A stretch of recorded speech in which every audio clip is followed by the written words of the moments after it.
Me? Not worthy? And you are? Wendell's eyes darkened. You're a loser who can't even take care of his own wife. She made a huge mistake marrying you. With me, she can have everything she wants. Charlie's face turned cold. He lowered his voice and said, I'll give you two choices. 1. You're going to get down on your knees and apologize to Claire. In front of everyone, you will take back every word you just said. 2. I will completely bankrupt your family's company. Your call. Are you serious?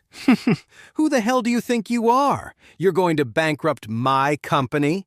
Wendell laughed wildly, looking at Charlie with pure disgust. He clearly didn't take him seriously. Are you delusional? How are you going to do that? Do you have any idea what my family's company is worth? Charlie was expressionless. He stared at Wendell for a moment as if he were looking at a child, then casually took out his phone and dialed Stephen. In 3 minutes, I want to see Wendell's company bankrupt, its assets liquidated, and its debts through the roof.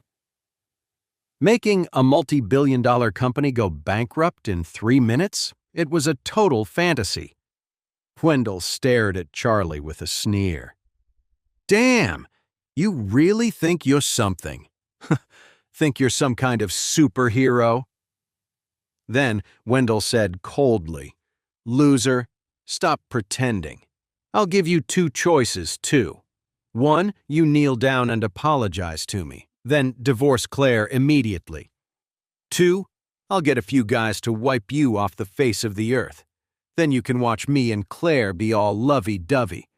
The choice is yours. You have 1 minute. Charlie looked down at his phone. You have 1 minute left. Are you sure you can't be saved? Screw you. You have 30 seconds to think about it. If you don't get on your knees, I will make you regret this for the rest of your life, Wendell said, his voice dripping with contempt. 20 seconds. 10 seconds. 5 seconds. Time's up. Don't blame me for being cruel. You're the loser who brought this on yourself. Wendell straightened his collar, then motioned to a few of his bodyguards, ready to take care of Charlie. But at that exact moment, Wendell's cell phone rang. Wendell was taken aback. He saw it was his father calling and quickly answered. Dad, I'm at the party. Are you here yet? On the other end of the line, Wendell's father was screaming. You idiot! Who did you piss off? What have you done? All our shareholders are dumping stock like crazy. Our stock has dropped more than 90%. Then his father yelled again. The bank is calling in all our loans. All of our partners just pulled out and won't pay us. Our cash flow is gone. The only thing left is bankruptcy and liquidation. Listening to the voice on the phone, the color drained from Wendell's face. Cold sweat dripped down his forehead. Our family is finished. Completely finished. Wendell wanted to ask what was happening, but then he heard police sirens wailing through the phone. It was followed by the sound of a door crashing open and a police officer telling his father to cooperate with an investigation. He went completely limp. The phone slipped from his hand and shattered on the ground. His legs gave out, and he collapsed to his knees in front of Charlie. A gust of wind blew past, but it was nothing compared to the chill in his heart. His bodyguards saw this and froze, completely stunned. They didn't move an inch. Wendell was terrified. He whispered to Charlie, Who are you? You did this, didn't you? The crowd of onlookers was just as shocked. Wendell takes one phone call, and suddenly he's on his knees in front of the Wilson family's son-in-law. What was going on? Charlie looked down at him, leaned in, and said in a low voice, I gave you a choice. You just chose the wrong one. I know I was wrong. I'm sorry. Please, just let me go. This has nothing to do with you. I never touched her. I had nothing to do with the Grant Group contract. I made it all up. I'm begging you. Please forgive me and my family. Wendell kept bowing and scraping on the ground, begging for forgiveness. He never could have imagined that the Wilson family's live-in son-in-law had this kind of power. One phone call, and his family was destroyed. When he finally lifted his head and looked at Charlie's face, he realized that this ordinary-looking man was more terrifying than any demon. Someone who could bankrupt his family in minutes was not someone you could afford to cross. Charlie shook his head. You should be grateful. At least I'm letting you live. Otherwise, your whole family would be dead. As soon as Charlie said this, Wendell's face went white, and his entire body started shaking uncontrollably. Charlie looked at him and said coldly, "Let me spell it out for you. I am that superhero from the internet. If you don't want to die, you'll keep my identity a secret. Otherwise, you and your father won't be around tomorrow morning." With that, Charlie patted Wendell's cheek and walked into the hall without a second glance. Wendell just collapsed to the ground, too scared to do anything about the humiliating gesture. When he saw Charlie walk into the hall, Wendell scrambled inside after him. He frantically looked around until he spotted Claire. He crawled over to her, got on his knees at her feet, and started bowing and scraping, crying, "Claire, I'm so sorry. I shouldn't have spread those rumors. The M. Grand Group project, that had nothing to do with me. I made it all up. Please, just let me go." Claire was completely stunned by this. She quickly backed away, bumping right into a warm embrace. Claire looked back and saw it was Charlie holding her. Charlie had spotted Claire the moment he walked in. She'd clearly taken great care getting ready and looked absolutely stunning, like a star shining in the crowd. When he saw Wendell rushing toward her, Charlie stepped in and caught her in his arms to keep her from falling, shooting a furious look at Wendell. The look was enough to terrify Wendell, who scrambled away on his hands and knees, desperate not to make Charlie even angrier. Claire asked confused, "What's wrong with him?" Charlie held her close and whispered, "I think he's lost his mind. Just ignore him." Even though they were husband and wife, they had never been this close before. Feeling the warmth of Charlie's arms around her, Claire's ears turned bright red. She quickly pulled away from Charlie's embrace and stammered, Chairman Wade from the M. Grand Group should be here. I should go find him." Just as Wendell was running on, Harold walked in with his sister Wendy and her fiancé Gerald White. With Gerald was another young guy in expensive clothes. He actually looked a little like Gerald. Harold ran right into Wendell and said quickly, "Hey, Wendell, I just got here and heard something happened to your family. Is that true?" Wendell looked completely defeated. He pushed Harold aside, muttering, "It's over. It's all over." Harold asked, looking concerned, "Mr. Jones, what's wrong with you?" Wendell just shook his head, terrified. He didn't dare say a word. He was sure that if he said the wrong thing, he'd be a dead man on the street by tomorrow. So Wendell yanked his arm out of Harold's grasp and ran off, completely hopeless. Harold watched him go and sighed. Damn, I guess his family's really finished. That was fast, right? Everything was fine yesterday, and now they're bankrupt. Then Harold spotted Charlie and Claire and got a nasty idea. He rushed over to Claire. "Claire, let me introduce you to a very important guest. This is Gerald's cousin, Fred White, the eldest son of the White family. Fred, this is my cousin, Claire," Harold said to Fred with a fawning look on his face. Fred's eyes had been glued to Claire ever since he walked in. As soon as Harold introduced them, he quickly held out his hand. "Hello, Claire. I've heard for a long time how beautiful the Wilson family's daughter is. Now that I see you, I can say the rumors don't do you justice." Charlie's eyes flashed with annoyance.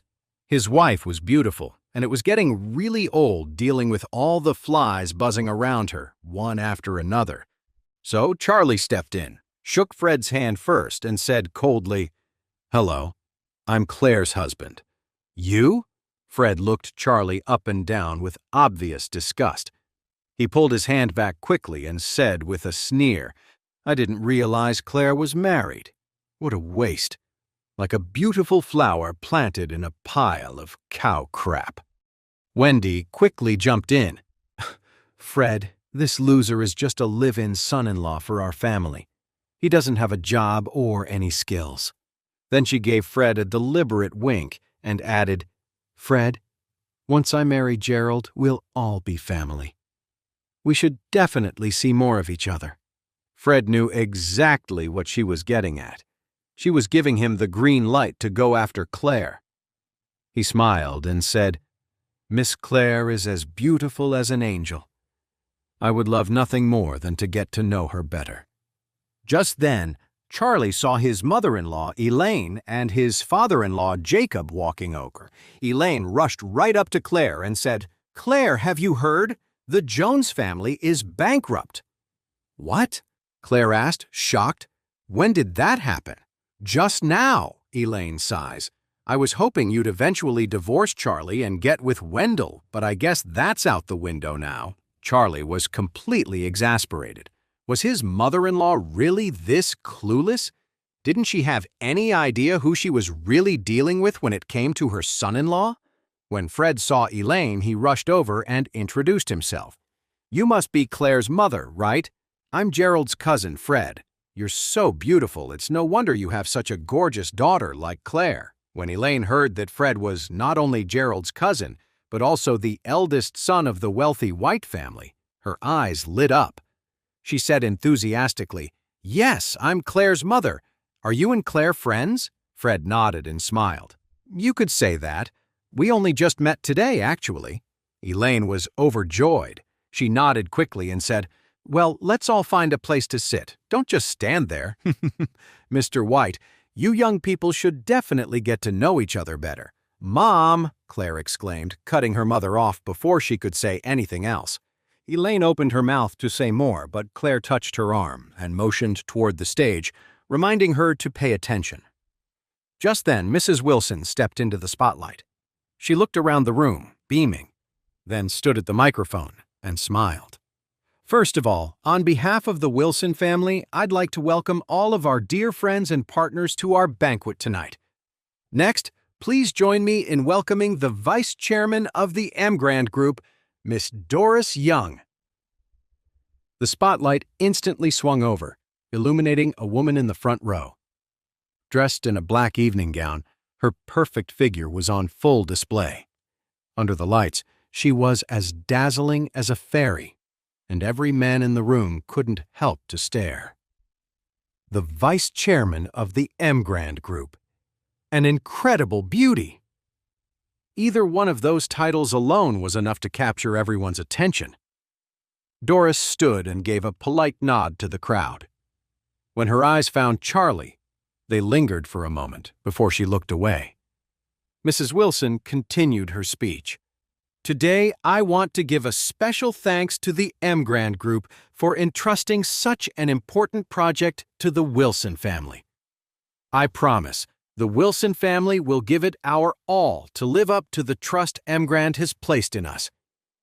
And secondly, we want to introduce you all to an outstanding young member of our Wilson family. If it weren't for this person, we would have never secured this partnership with Emgrand. Also, after discussing it as a group, we've decided to nominate this person as the Wilson Group's new director. They will be solely responsible for our project with the Emgrand Group. Elaine said excitedly, Oh, Claire, it's your turn to go on stage. Even though Claire was prepared to go up, she was still nervous. Charlie immediately gave her an encouraging look. Harold looked over at a thrilled Claire and couldn't help but let a smirk creep onto his face. Mrs. Wilson also looked at their table and said with a smile, Please welcome the new director of the Wilson Group, Harold Wilson. Claire froze.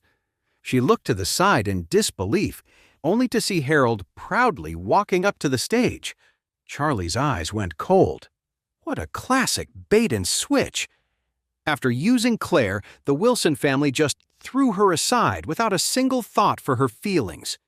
Claire's eyes immediately turned red, and tears welled up. Without a second thought, she stood up and ran out of the room, not looking back.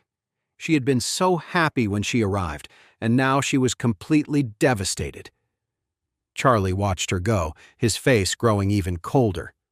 Bullying his wife? They were asking for trouble. Meanwhile, Harold stood on stage and said proudly, "Thank you for the company's trust in me.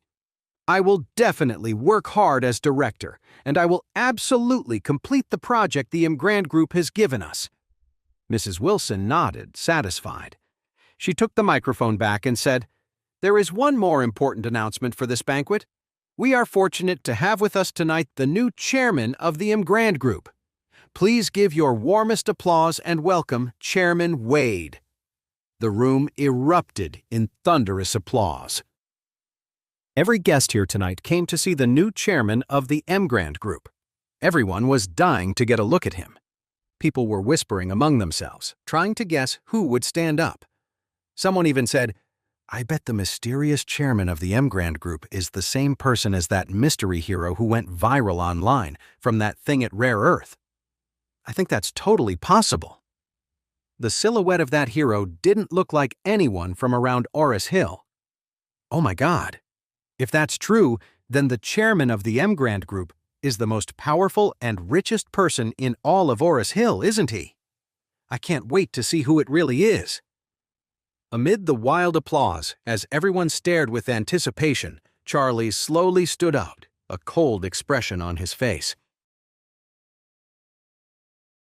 Hey amazing viewers, it's Charlie here. Thanks for sticking with us. By the time of the release of this video, only 11% of our viewers have joined the party by subscribing, and 89% of you might miss out on our next mind-blowing video. So what are you waiting for? Hit that subscribe button and join the exclusive club.